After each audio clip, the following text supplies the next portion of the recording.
പിതാവിന്റെയും പുത്രന്റെയും പരിശുദ്ധാത്മാവിന്റെയും നാമത്തിൽ ആമേൻ. എൻ്റെ പ്രിയപ്പെട്ട ഇന്ന് നവംബർ 3 തിങ്കളാഴ്ച. അമ്മേ പരിശുദ്ധ അമ്മേ, അമ്മേ പരിശുദ്ധ ദൈവമാതാവേ, കൃപാസനത്തിലൂടെ ഞങ്ങൾക്കും ഞങ്ങളുടെ ദേശത്തിനും അമ്മ മധ്യസ്ഥം തേടി തന്ന എല്ലാ അനുഗ്രഹങ്ങൾക്കും കൃപകൾക്കും ഞങ്ങളിപ്പോൾ ഹൃദയം നിറഞ്ഞ നന്ദി പറയുന്നു.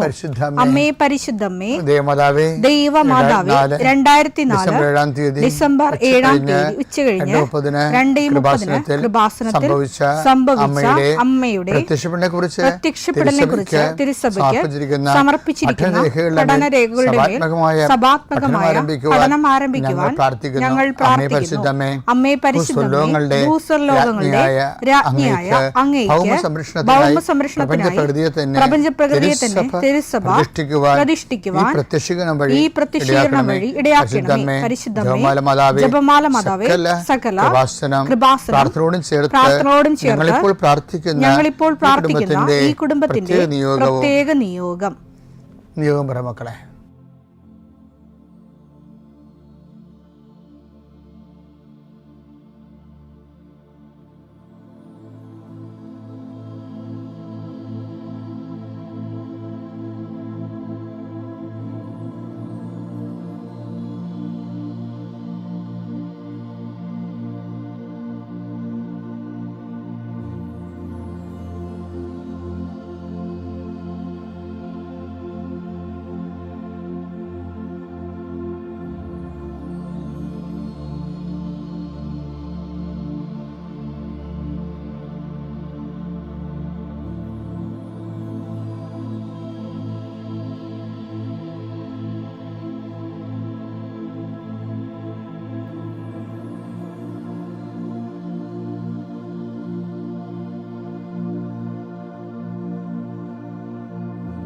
അമ്മയുടെ പ്രത്യക്ഷീകരണത്തിന്റെ ഈ അനുഗ്രഹവേളയിൽ ഞങ്ങൾക്ക് സാധിച്ചു തരുവാൻ കനിയണമേ. ആമേൻ. വിശ്വാസ പ്രമാണം. സർവശക്തനായ പിതാവും ആകാശത്തിന്റെയും ഭൂമിയുടെയും സൃഷ്ടാവുമായ ദൈവത്തിൽ ഞാൻ വിശ്വസിക്കുന്നു. അവിടുത്തെ ഏകപുത്രനും ഞങ്ങളുടെ കർത്താവുമായ ഈശോമിശിഹായിലും ഞാൻ വിശ്വസിക്കുന്നു. ഈ പുത്രൻ പരിശുദ്ധാത്മാവിനാൽ ഗർഭസ്ഥനായി കന്യകാമറിയത്തിൽ നിന്ന് പിറന്ന് പൊന്തിയോസ് പീലാത്തോസിന്റെ കാലത്ത് പീഡകൾ സഹിച്ച് കുരിശിൽ തറയ്ക്കപ്പെട്ട് മരിച്ച് അടക്കപ്പെട്ട് പാതാളങ്ങളിൽ ഇറങ്ങി മരിച്ചവരുടെ ഇടയിൽ നിന്ന് 3-ാം നാൾ ഉയർത്ത് സ്വർഗത്തിലേക്ക് എഴുന്നള്ളി സർവശക്തിയുള്ള പിതാവായ ദൈവത്തിന്റെ വലതുഭാഗത്തിരിക്കുന്നു. അവിടെ നിന്ന് ജീവിക്കുന്നവരെയും മരിച്ചവരെയും വിധിക്കുവാൻ വരുമെന്നും ഞാൻ വിശ്വസിക്കുന്നു. പരിശുദ്ധാത്മാവിലും ഞാൻ വിശ്വസിക്കുന്നു. വിശുദ്ധ കത്തോലിക്കാ സഭയിലും പുണ്യവാന്മാരുടെ ഐക്യത്തിലും പാപങ്ങളുടെ മോചനത്തിലും ശരീരത്തിന്റെ ഉയർപ്പിലും നിത്യമായ ജീവിതത്തിലും ഞാൻ വിശ്വസിക്കുന്നു. ആമേൻ. സ്വർഗ്ഗസ്ഥനായ ഞങ്ങളുടെ പിതാവേ, അങ്ങയുടെ നാമം പൂജിതമാകണമേ. അങ്ങയുടെ രാജ്യം വരണമേ. അങ്ങയുടെ തിരുമനസ് സ്വർഗത്തിലെ പോലെ ഭൂമിയിലും ആകണമേ. അന്നു വേണ്ടുന്ന ആഹാരം ഇന്ന് ഞങ്ങൾക്ക് തരണമേ. ഞങ്ങളോട് തെറ്റ് ചെയ്യുന്നവരോട് ഞങ്ങൾ ക്ഷമിക്കുന്നത് പോലെ ഞങ്ങളുടെ തെറ്റുകൾ ഞങ്ങളോടും ക്ഷമിക്കണമേ. ഞങ്ങളെ പ്രലോഭനത്തിൽ ഉൾപ്പെടുത്തരുതേ, തിന്മയിൽ ഞങ്ങൾ രക്ഷിക്കണമേ. ആമേൻ. നന്മ നിറഞ്ഞ മറിയമേ, സ്വസ്തി. കർത്താവ് അങ്ങയുടെ കൂടെ സ്ത്രീകളിൽ അങ്ങ് അനുഗ്രഹിക്കപ്പെട്ടവളാകുന്നു. അങ്ങയുടെ ഉദരത്തിൻ ഫലമായി ഈശോ അനുഗ്രഹിക്കപ്പെട്ടവനാകുന്നു. പരിശുദ്ധ മറിയമേ, തമ്പുരാന്റെ അമ്മേ, പാപികളായ ഞങ്ങൾക്ക് വേണ്ടി ഇപ്പോഴും ഞങ്ങളുടെ മരണസമയത്തും തമ്പുരാനോട് അപേക്ഷിക്കണമേ. ആമേൻ. കർത്താവേ, നിന്റെ ഉന്നതമായ നാമത്തിന് സ്തോത്രം ചെയ്യുന്നു.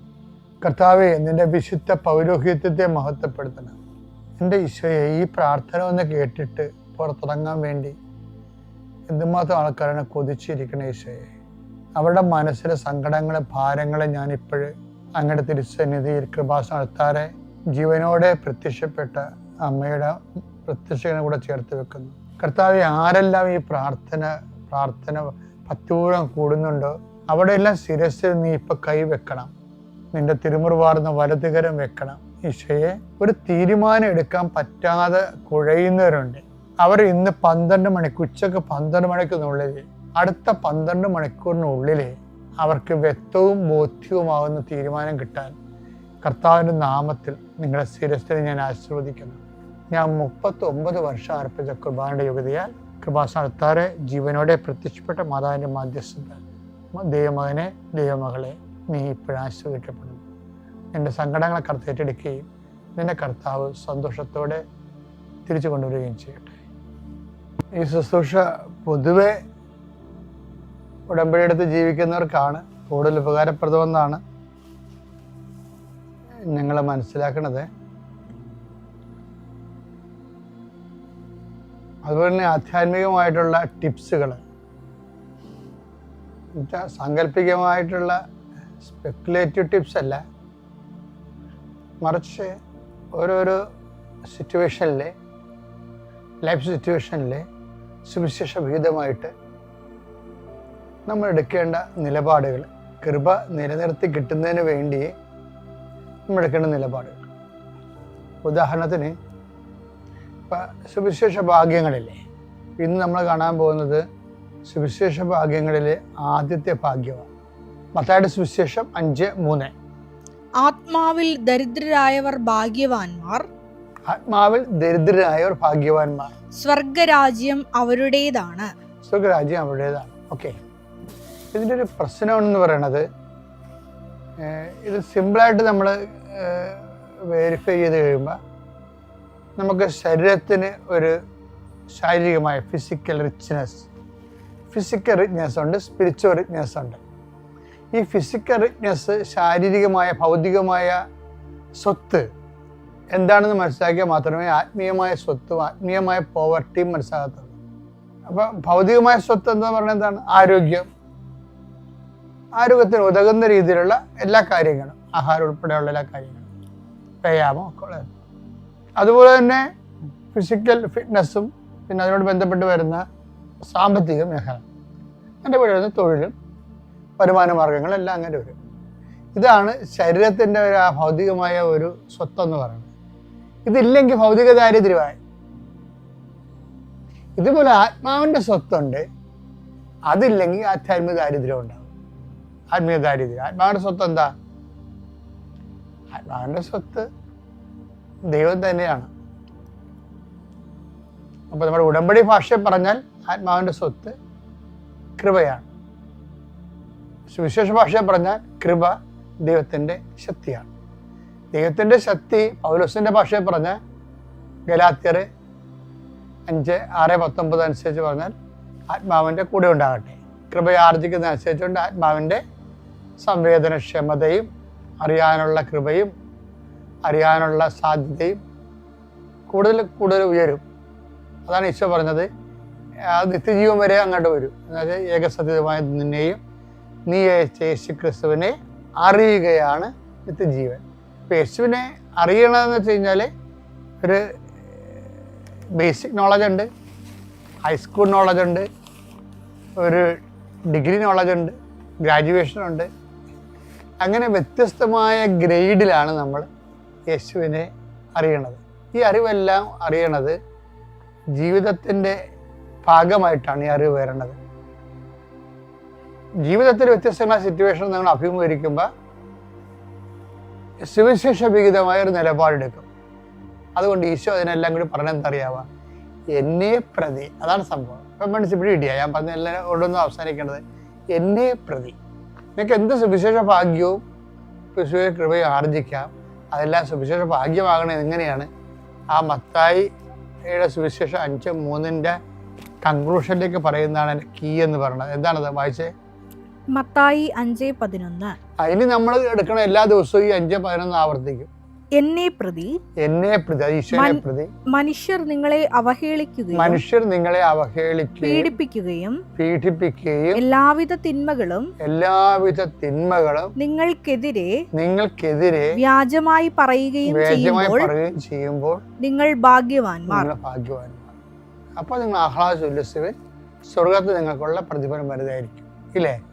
അപ്പൊ നമ്മൾ ആദ്യം കണ്ടത് എന്താ? 5:3 എടുത്തേ.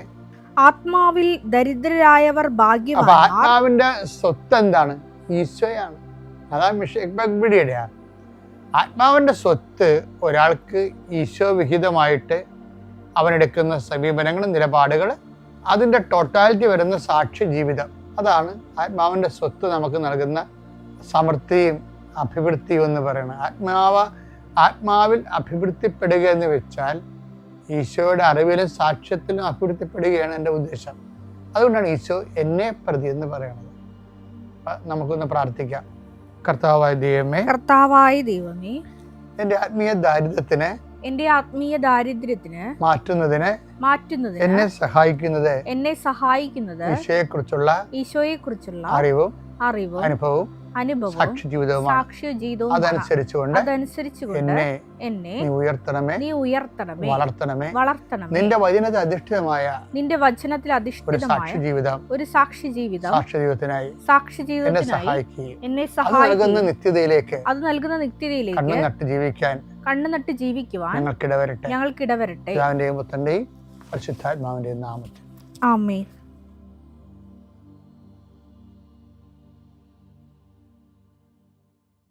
അത്യപൂർവ ദൈവാനുഭവങ്ങൾ ഇനി നിങ്ങൾക്കും സ്വന്തം.